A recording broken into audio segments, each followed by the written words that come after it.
Ladies and gentlemen, welcome back to another episode of Till the Last Drop. This is episode 8. I'm on the road, in the car. We might have to turn on the light soon. I have a little portable light that I just dropped on the floor. Perfect.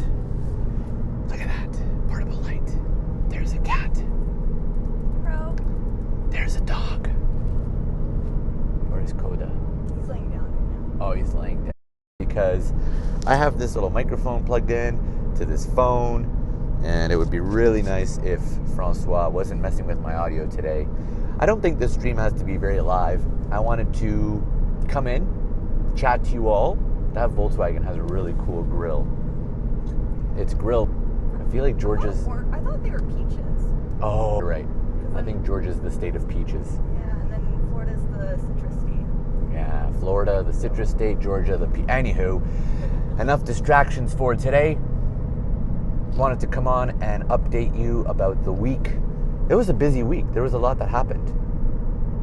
Wednesday was the stand-up comedy showcase at Center for the Talking Arts in Hamilton. Yours truly was meant to go on third or fourth, about middle of the show. There was 8 of us, and do 7 minutes off the top, and then I was going to come back with an alternate character that I had wrote called the Doctor, and I was going to do the Doctor for another 3 or 4 minutes. Instead, I ended up doing almost 20 minutes off the top in the middle of the show. Such a typical Kazam thing to do, but I felt out the crowd, I felt out the vibe, and I don't think anybody was upset. Okay. As I looked at Kat for reassurance that nobody was upset. Yeah, but it was really good. I had fun. I really enjoyed it. It was nice to perform things that were original. I'm looking back on my set. I haven't rewatched it yet. I honestly haven't had the time, but thinking back on it,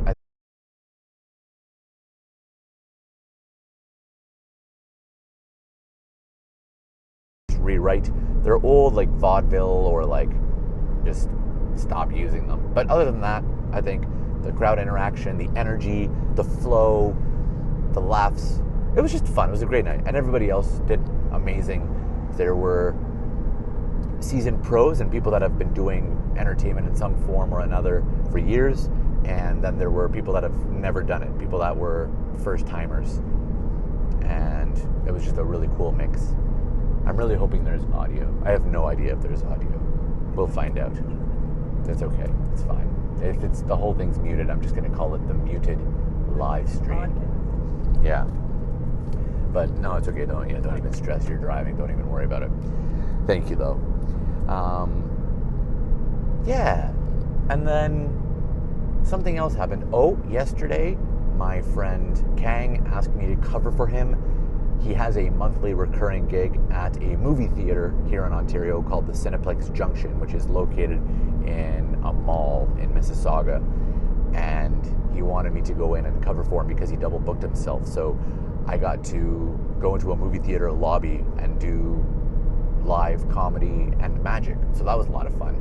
And now we're driving towards Niagara Falls because it's Zach's birthday, and I never really know what day it is, so I completely blanked on the fact that it's Zach's birthday. I'm not a huge birthday person, so I hope nobody ever takes it personally when I don't remember their birthdays. But I think it would be nice to spend time with Zach and say, "Happy birthday, buddy!" and say hello. And then there's Sociable. I'm still debating with if or not. I need to get you a mic if we're stopping or not. Yes, thank you. Oh my goodness. Well, you got 3 exits to figure out if you're stopping or not. It's so good. Sociable. So where is it? Brantford. It's in this place called Brantford, Ontario. On King George. Doesn't matter. Nobody cares. Nobody cares. There's this place, and it's a restaurant. It's called the Sociable, and it's amazing. You walk in. Oh, it's just the vibe is so good. Like, the outside of this place is cut up shipping containers, hipstery vibe, but not over the top where you feel intimidated, like you're going to walk in and be confronted or approached by men with straggly hair, bushy beards, talking about different IBUs and hoppy ales. It's like inviting and warm. It's just corporate enough that you don't feel out of place, even if you're slightly weird, and it's just got this really cool, I don't even know how to explain it. Just the vibe is like, it's just, I think it's a mixture of the lighting. The music isn't piercing your eardrums, so it's not overly loud. The lighting's nice and calm, and like, I don't know, it's just nice. I'm gonna turn on chat. Can I turn on chat? I don't even know if I can see chat right now.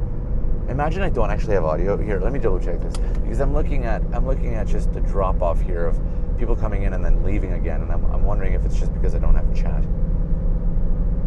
or what's it called, audio. I can't see anything. Honestly, I don't know why I do these live streams some days. I really don't. I'm so bad at this, and I never take the time. I don't have what time. I never take the time in the week to get better at it, and it's like, it offends me for the people that I'm trying to entertain, that I'm not taking this with more seriousness. Oh my God, why is it so complicated to get to my channel? This is ridiculous. All right, hello. Make sure my side button's on too. Hello.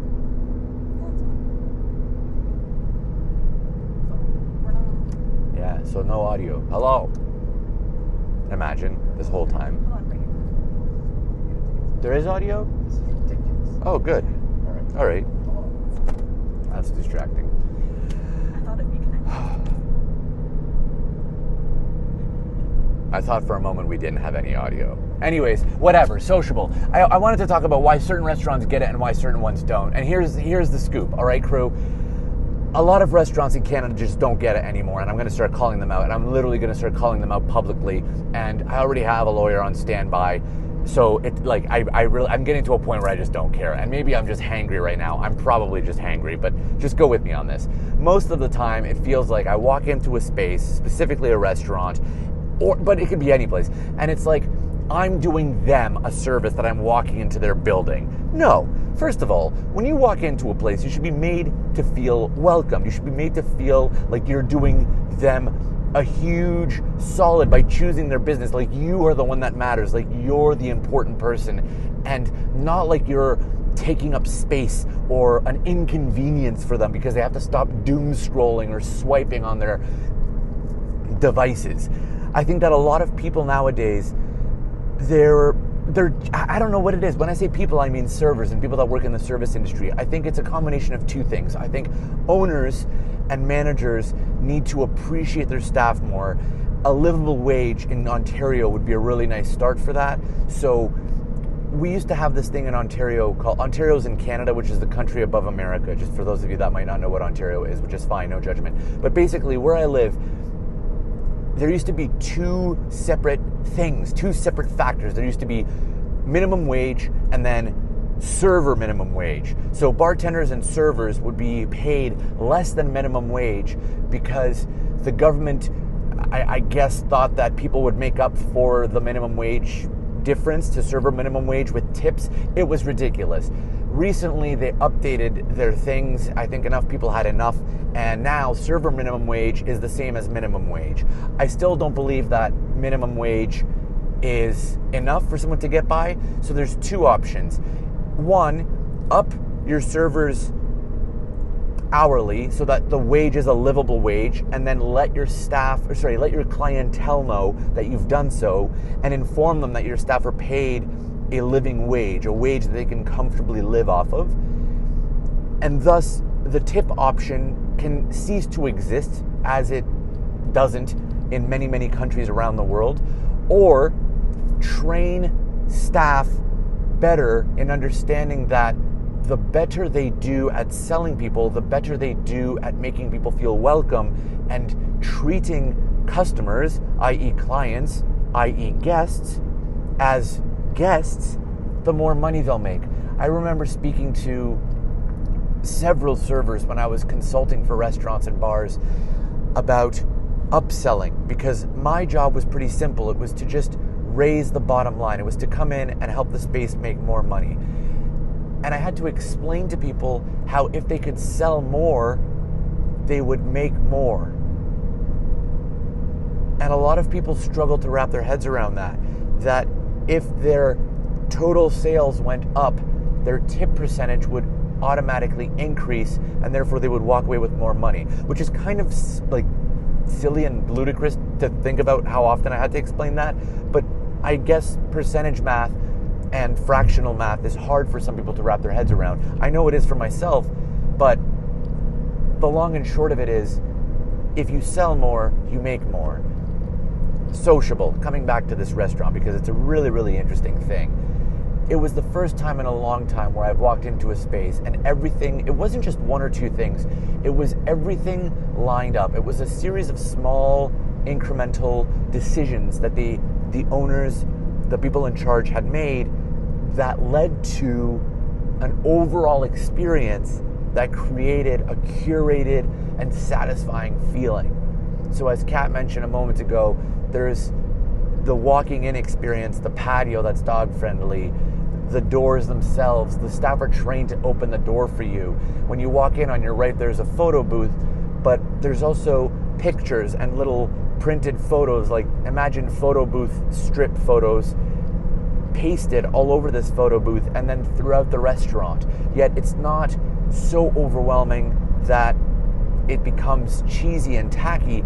It's subtle enough because it's done in black and white that it just kind of, if you notice it, it slides in unexpectedly and adds to the entire theme and feel of the restaurant. When we walked in, the door wasn't open for us when we walked in because we were there late and the manager had sent a bunch of staff on home duty. Yes, geez, I am dyslexic today. The manager on duty had sent a bunch of his staff home because it was late, so we had cut a bunch of his staff and told him to go home. But he told us that that's part of the staff's training, is that they open the door for guests. This isn't some fancy 5-star hotel in Dubai. This is some tiny tavern-style fusion menu in the middle of nowhere, Ontario, in a little country called Canada. Like, it boggles my mind that more people aren't hopping onto things that are really, really easy to train and inspire in their staff and making it more accessible to understand why that might be a good idea. Everybody likes when someone else goes out of their way to do something kind for them. It's not that hard to open a door for someone. Could it get annoying? Absolutely. You're in the middle of a 5 or 6 p.m. on a Friday dinner rush and you have to worry about opening the door for a guest? Yeah, I get it. It can suck. But most of the time, someone is standing around doing nothing. If you're going to be standing around the host's stand talking to the host or hostess anyway, you might as well open the guest for people and take your fingers off your screen and your head out of your ass and do something kind for someone else. I mean, it just makes sense to me. I can't stop raving about this restaurant. We discovered it the one day because I Googled what was open. Kat, I think, hadn't invariably been there or not or whatever, but clearly they didn't make enough of an impression on her for it to be as much of an addiction as it is for me. It's turned into like something I can't sleep at night because I'm thinking about. How many exits until we get there? We already passed it. Okay, I guess we're going to have to turn around. No, it's fine. Let's keep going. I don't have to go back there a third time in the last 3 days. It's been an amazing, just a refreshing burst of like, wow, sometimes some people still actually give a shit. Like, that's cool. The seating, everything. I don't know. It's just, if you're ever in Ontario, I'm going to stop going off about the Sociable because they're not paying me for this ad, and I should probably send this to them so they can see the impact that they've made on myself. But really, it's. I'm sparking, by the way, Kat, just because it's getting a little bit dark here. I don't even know how to turn my light on. I'm going to try to turn my light on. Hello? Hello? Ah. Whoa. Ooh, that's bright. That's really hurting my eyes. It's probably hurting your eyes, too. I'm going to turn that down. Okay, better. Just like a little bit of, just so that we can have some light. Yeah, that's nicer. Hard shadows, but it's okay. I'll angle it at a 45. I'm going to stop going off at Better Restaurant. They're not paying me. I just had a good experience and I wanted to share with you guys because I thought it was awesome. And I think it was just walking in and being acknowledged by someone and made to feel welcome. It's so simple. It's so stupidly simple. And yet the amount of restaurants in this country, in this province, and trust me, I'm on the road a lot. I travel a lot. At the start of this live, I told you about covering for my friend Khang. I drove from Kat's house to Mississauga, then to my friend Kev's house, then back to Kat's house. Now we're going to the Falls. In the last 2 days alone, we've probably put about 650 kilometers, if not more, onto Kat's vehicle. And that's just this weekend. And this is like a pretty tame one because it was really only one event that was, like a paid gig or whatever. But crazy. It's crazy to me. Huge shout out to the Cineplex staff though, because they were wonderful. I was made to feel really welcome. I know that I'm coming in as an entertainer and they kind of like have to make me feel that way. So I'm like, I understand the bias. They make sure entertainers are comfortable and feel at home. But I've also had really weird experiences with people that should treat entertainment nicely but don't. So the Cineplex staff were awesome, but I just can't get over this space. And like, tell me about a restaurant that you've been to that has made you feel like that, where simple steps of service, where someone greets you at the door, asks you if you have any requests or if you're celebrating anything, sits you, are you comfortable here? Instead of just walking you to some table that's in the middle of a restaurant that's empty and you feel like you're exposed in the center of a stage with a spotlight and everyone else is staring at you in this kind of strange environment where you feel like you ought to be part of a Shakespeare play. No, it's like, hey, would you be comfortable here, or could we sit here? Yeah, absolutely, no problem. They just, they honor requests. And then I don't like to look at menus. I just ask people to order for me. So when I said to the server or to the manager that greeted us, when we actually were able to sit down, I said, could you please pick something for me, likely a bowl? I don't really want a burger or a sandwich. I'm not a total dickhead where I'm just saying, order for me, surprise me, because nobody wants to hear that. Give them something to work with, but not. I don't want to look at a menu of 200 items and have to make more decisions. I have enough decisions in a day, and like, I got recommendations, and then I got told about the dish and what the dish comes with. Like, this isn't rocket science, but so many people don't do it. And what's funny is that these smaller places, like Sociable's part of a bigger holding group, but it's still one of, I think, 17 locations that the holding group owns, not one of 40 or 50 or 300 locations. And I get that as you grow in size, it's harder to have that hands-on, involved approach to things. But it reminds me of the Starbucks and local cafe store, and I think I shared this in another live, but essentially I believe it was where the Starbucks flagship store was in terms of states. So I think it was likely in Seattle, like citywide. Sorry, I'm aware that Seattle's not a state, but wherever it was, there was this little cafe that opened up, and they opened up across the street from a Starbucks. And Starbucks had already built a really good brand, and the Starbucks kind of laughed. The story goes, "Ha, little cafe opening up. We'll have them out of business in 6 months."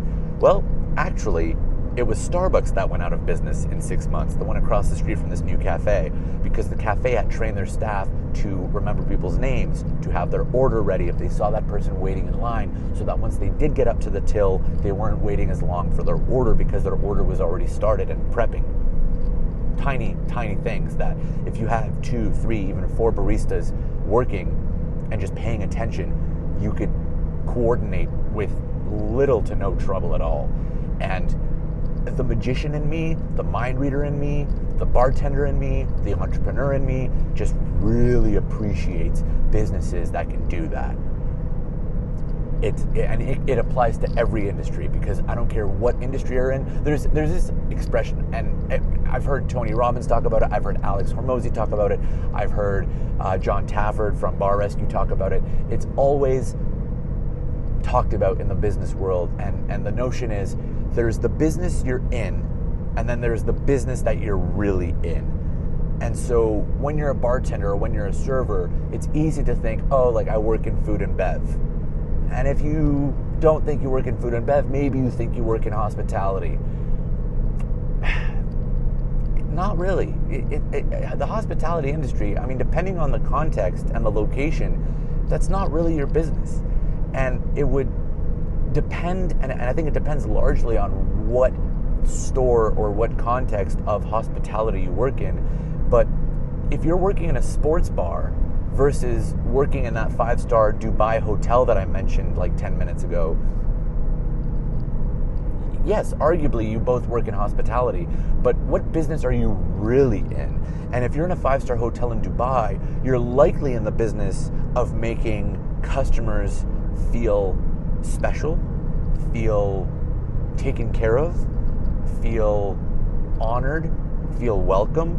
If you're working in a sports bar, you're likely in the business of, we could argue similarly, making people feel welcome, making people feel special. But I think in a sports bar, like I'm picturing like a tiny greasy spoon beside this like little dive bar, sports bar in some tiny town in the middle of nowhere. You're likely in the business of creating camaraderie and upholding that camaraderie. So if an outsider comes in, they're very, very quick to feel like they've walked in on a tribe, like they've walked in on a group. And if you're not welcome, if you're not invited to that group, you're going to feel it right away. And they might serve you, but they won't serve you with the same level of respect and camaraderie as they would if you were one of their own. And so that's the difference, right? Like, yeah, sure, you're both in hospitality, but the guy in the 5-star hotel in Dubai is going to make sure that everyone, no matter who they are, what they look like, walking in through those doors, is made to feel special and made to feel acknowledged. Because you might have some high-earning, old money, chic, or other royalty coming in, and he's dressed in, you know, just like some kind of inconsequential outfit where it's not ceremonial garb. Maybe it's just a ripped up t-shirt and some shorts because he was working on something with his family that day, but the guy's worth $50 billion. You don't want to make the mistake of treating him like anything less than every other customer who might be there in a 3-piece suit, because you'll likely not keep your job very long, A, and B, the guy that you might offend who's worth $50 billion has all the means and people to make you disappear if they want to. I'm kidding, it's probably not that serious, but I like the drama of it. Especially with this light, I feel like I'm telling ghost stories. Once upon a time, in a land far, far away, there was a really bad customer service experience, and it was known as Ontario. I like to rip on our province sometimes. It's really bad though. Like, everybody in Canada hates Ontario. Like, let's just be honest. You go to BC, and I say to people in BC, yeah, I'm from Ontario, and they all just start, oh man, yeah, oh yeah. Like, even people from like just towns and countries, towns and provinces or places in Canada that nobody's heard of, just, oh, you're from Ontario? Please don't tell me you're from Toronto. And it's not all bad, but it's pretty bad. Let's just be honest. Like, it's pretty bad. Anyway, there's some comments that made me laugh. Canada's actually a myth made up by the left to raise maple syrup taxes. 100%, Tyler. That is absolutely what Canada is. It's all just a hoax to raise taxes because maple syrup is delicious. And if you don't know about this, Tyler Maxwell, I'm calling you out, sir, if you're still here. If you haven't heard about this, just do yourself the favor and go down the Reddit/Google rabbit hole of looking up the Great Canadian Maple Syrup Heist. Brilliant. There was a maple syrup heist, and then I think there was also a cheese or a cheese curd one, and I'm pretty sure they were related in some way, but basically a bunch of cops and like border cops all got into a bunch of trouble because it was like this massive operation where a bunch of maple syrup got stolen, and then you had dirty border cops that were helping smuggle like thousands of liters of maple syrup across the border into the States from Canada. Just ridiculous. But like, also low-key brilliant, because how do you track maple syrup, right? There's no serial numbers. I'm sure they have a system now, but still, just brilliant. I love people that just do things that violate the status quo. Thus naming the bar that all these skits take place in, Status Quo. I don't do a very good job visually branding it. I'll do a better job, but I think the short-term goal is to keep making skits for the long-term goal of opening a bar one day called Status Quo, just because I've never loved the status quo and I'm always irreverent and iconoclastic. Stupid big words. Because I'm always trying to go against the mold, and question whatever people hold sacred. And, sir, I love your content, but please stay safe. Absolutely. Oh, yes, to be very clear, I'm not the one driving. Kat's driving. I'm not one to drive and live stream. I'm in the passenger seat. Kat's on the steering wheel side and having a drive, just for insurance sakes. Thank you for driving, Kat. You're very welcome. I'm spoiled. I get to do live streams blind myself, as Kat hopefully doesn't stare. Am I blind to you? No, not at all. Okay, good. She said no for the record, insurance companies. Thank you. No, yeah, both hands free. Lights here, holding phone here. We're good. One of my biggest pet peeves is social media influencers. I'm an influencer. I'm a content creator. Influencer. Hashtag blessed. Hashtag that drive while making videos. Like, just put your phone down. Just not like, what? I've never seen a video of someone driving and recording a video that has made me laugh or smile, or maybe it made me laugh, but nothing. I can't even picture one that stands out in memory. And I would invite you to, if you ever have friends that are like recording something, or you see someone recording and driving, like, show them this clip and tell them that they're an idiot from me, because I can't think of anything that stands out in my memory of anyone who's ever made content while driving. And picture if they had killed someone. Like, it's just not worth it. And even if it was memorable, even if it was something I could bring back, it's still not worth it, because me remembering some silly clip on the internet is not worth someone else's life. Ugh, I take road safety seriously. All right, enough of my TED Talk. Let's read some more comments. You guys have the best comments. I really appreciate you being here. I like hanging out with y'all on Sunday. I question it every time I come to do it. And then I'm like, oh yeah, but there's like the 10 or 12 people that show up and we have a good time. And then I go home, do it all over again. See you next week. But it's nice. It's like a pattern interrupt for the week. It's like a nice period for the end of the sentence that is the week. And WTF is a kilometer. So a kilometer is 12 pine trees, 22 bald eagles, a .22 caliber bullet lined up next to a .308 shell, divided by 6 mass shootings, plus an assassination attempt, times 14,000 reasons why it's scary to be an American, minus gun control, plus really cool tax strategy systems in states like Texas and Florida, to the exponential component of Hollywood is a really, really strange place. That's basically what a kilometer is, in case you were wondering. Yeah, it's a unit of measuring time. That's what it is. Canada, there's a great guide. Oh, I should pull it up. And post it somewhere. But I'm part of the subreddit r/cool guides. It's one of my favorite subreddits. And look at this person. They don't have their lights on. No, I was just about to. Look at that. Hello. They've got their daytime running lights on, but not their. I guess they have their daytime running lights on, but not the. But their tail lights aren't on, and it's getting dark. It's past sunset.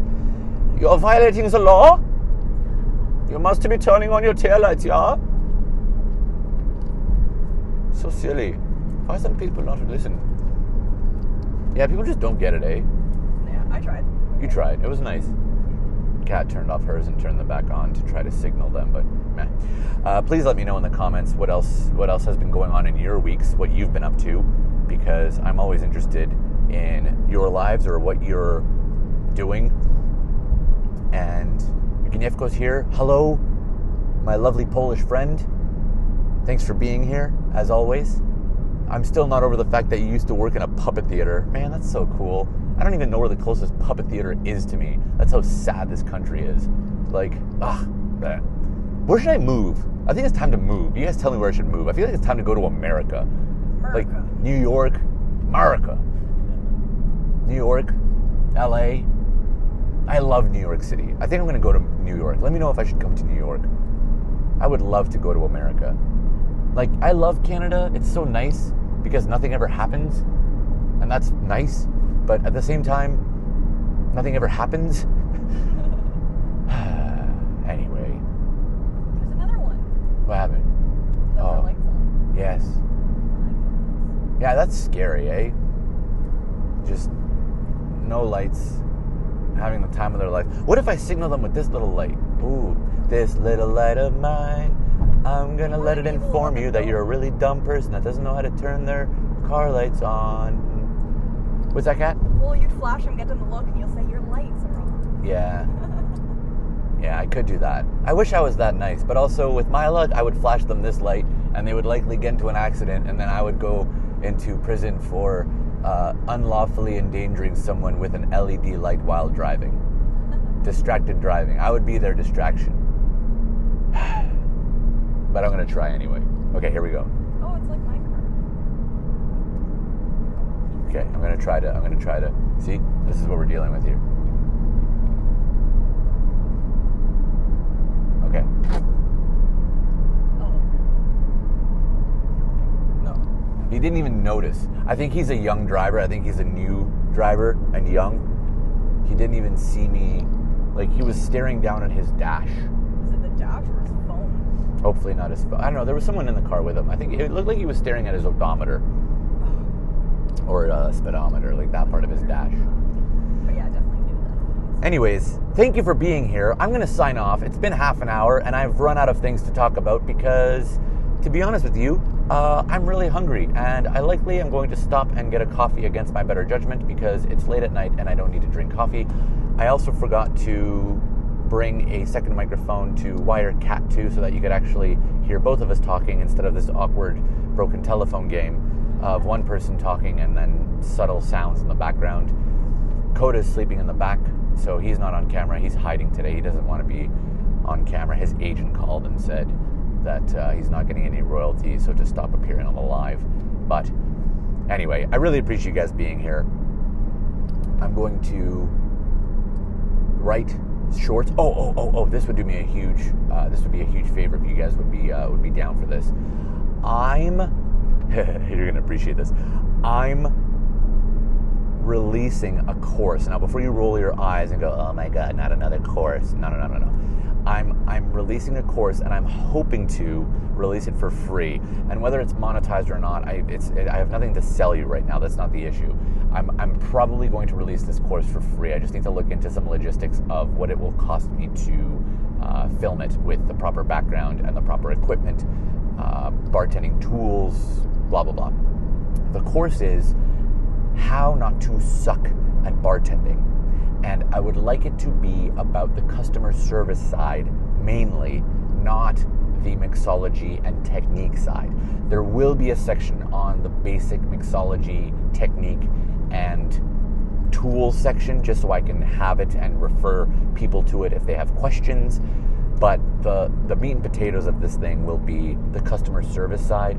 So if you have any ideas or anything that really drives you nuts when it comes to bartenders specifically and servers not doing their jobs, if there's anything that really pisses you off from the service industry employees that you're exposed to and you're like, man, I wish someone would just tell people this, please shoot me an email to barstories@thekazam.com. So barstories@thekazam.com. I'll drop it in a comment in this live stream. I'll also put it in the description of the video. But barstories@thekazam.com. If you're in Canada, that's Z instead of Z because we're crazy. Yes. Did you know that? Yes, we say Z. Why? Because we spend time on things like that instead of building a better landscape for live entertainment and, service industry folks to survive in. Jeez. Privatized LCBO. The LCBO's on strike. We haven't even talked about that. I should talk about that. Because the union said they need to be paid more. These people with $32 an hour for stocking shelves are asking for more money. Listen, I am not picking sides, but I'm about to pick a side. I say we fire all of them. We fire every single employee of the LCBO, and we just start over again. Because with little to no college degree or really training, you can walk in there, and because your aunt is friends with the manager, who's cousins of the best friend whose goat got groomed by the husband's boyfriend, get a job paying $32 an hour. And now they're holding all of the citizens of Ontario at ransom, picketing, going on strike, not opening stores. People can't buy alcohol. You just can't buy booze because we have one board in control of all of the alcohol in Ontario, and it's the Liquor Control Board of Ontario, the LCBO, Lima Charlie Bravo Oscar. I say fire all of them and start over. I say we don't privatize the sales and distribution of liquor in this province anymore. Because, what? How? I just don't understand. This is a capitalist democratic society, and it's a store that makes over $1 trillion. It's over $1 trillion. This thing is worth $1 trillion, not $1 billion, not $1 million, $1 trillion. And they're on strike. What? Pardon? No. Fire every single one of them, start over, build it up from scratch. You want to keep it the LCBO because you're a bunch of corrupt, rich, wealthy Caucasian men that are too old to understand that times have changed? You want to still make it one umbrella bucket thing where we're just going to one store to get any kind of spirits, any kind of bitters, any kind of alcohol that is not beer or wine or a seltzer? You want to put it behind closed doors? Fine. But I would say get rid of everyone that's there right now, because clearly, if I walked up, maybe that's a fun experiment. If I walked up to most of these people that are striking and picketing, holding their signs up, and asked them, what are you doing? Why are you doing this? It's like those videos of news reporters, or not even news reporters, like independent journalists, investigative journalist types or media people that walk up to someone who very clearly looks Caucasian at a protest going on regarding, or a demonstration going on regarding the issues happening, Israel v. Palestine, and asking them, hey, what are you doing here? What's your stance? What do you believe? What can you tell me about this conflict? What do you understand? And all of them, it's just like, it's just jumping on bandwagons. And I'm probably going to piss some people off with my statements, but I'm sorry. I have friends that work for the LCBO, and they themselves tell me about the fact that they got in because of nepotism. They have 0 college degree. They have done nothing to earn that position. And they're living a very, very comfortable life with very, very normal hours. And I know there's probably things that suck about the job. And I know there's people that do their jobs well that deserve to rank up and move up in that atmosphere. But my problem is not with the people and the individuals. My problem is with the entire institution that is the LCBO. It's like, burn it down to the ground, start over. Because the only way to have any kind of fairness in the market of alcohol, liquor distribution in this province would be if you created competition. You can't. Do you know what it would do to the price of alcohol in Canada, specifically in Ontario, if you couldn't just hide it all behind one flagship, one brand that's been around, that has existed for way too long? Do you know what it would do to the prices? And then do you know what the result of that would mean for restaurants and bars? What the profit margins would do? Owners and managers might actually be able to pay and afford paying their staff living wages, which comes back to the very beginning of this stream. Man, there needs to be change. Anyway, I'm going to start some change with my course in my own little way, because I don't feel like getting into politics or becoming a member of government. Not yet anyway. But the course will be, I think, a fun way to just rattle some people, ruffle some feathers, so that if you have a bartending experience where you're being served by a waiter or bartender and they suck, just I'll print stickers. You can buy some stickers, or we'll just send you some stickers, and just maybe it's a QR code, and just get them to scan the QR code, and it takes them to the website, like the landing page, and it says how not to suck as a bartender. And best of all, it's free, so they can just watch it. Wouldn't that upset the status quo? Wouldn't that maybe start to create change? That's what I'm working on. If you have any ideas for the course, email me, barstories@thekazam.com.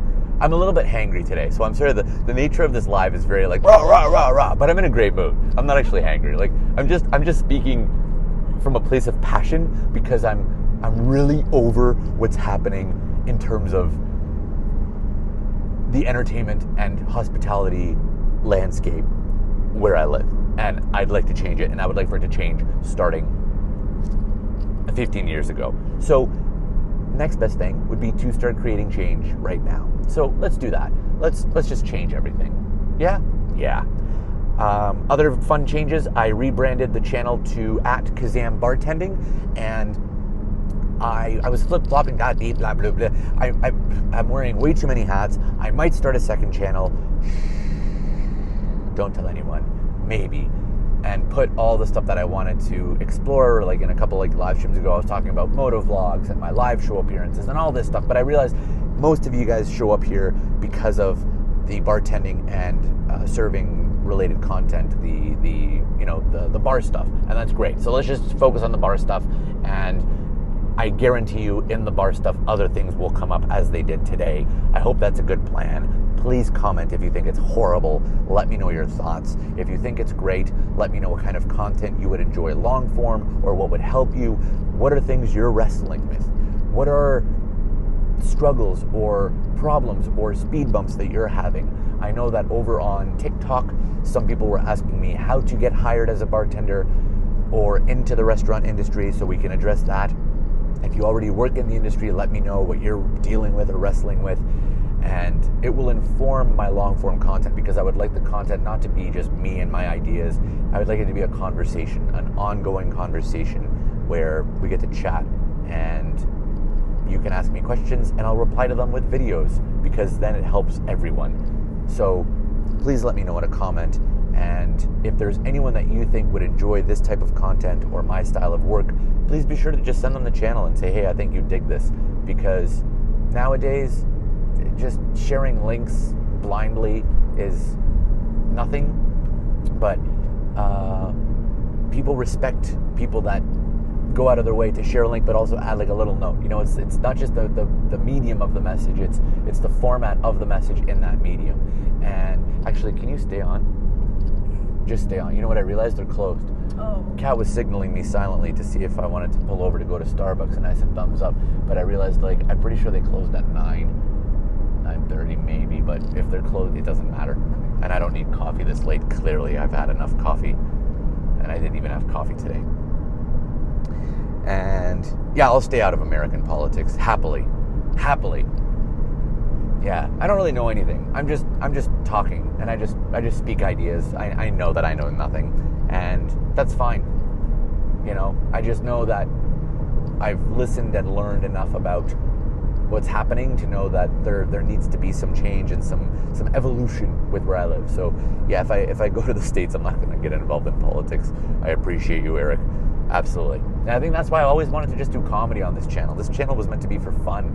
So yeah, sorry for the serious nature of this live stream, but I think some things needed to be said. There was a lot that happened this week, and here we are, getting through it. I've had a blast. Anyway, please do drop me a comment. Let me know. Tell your friends. And that's it. As always, thanks for believing. Stay magical. I'll see you in the next one. Is there anything else? I think that's it. That's it. Yeah. Sundays. Usually 5 p.m. Might be later. I'm playing with the times to see what we get, what we do. But drop me some ideas. barstories@thekazam.com. And if nothing else, let me know that you'd be interested in checking out the course as even a test person, a prototype person, someone that wants to just go through the beta to point out the bugs, any feedback. Just shoot me a line to barstories@thekazam.com, or you can use no, that's the best email. Great. Comment here if nothing else. I try to read all the comments and reply to them, but email is always best to get my attention. Thank you again, guys. Have a wonderful evening, crew. I'm gonna go find some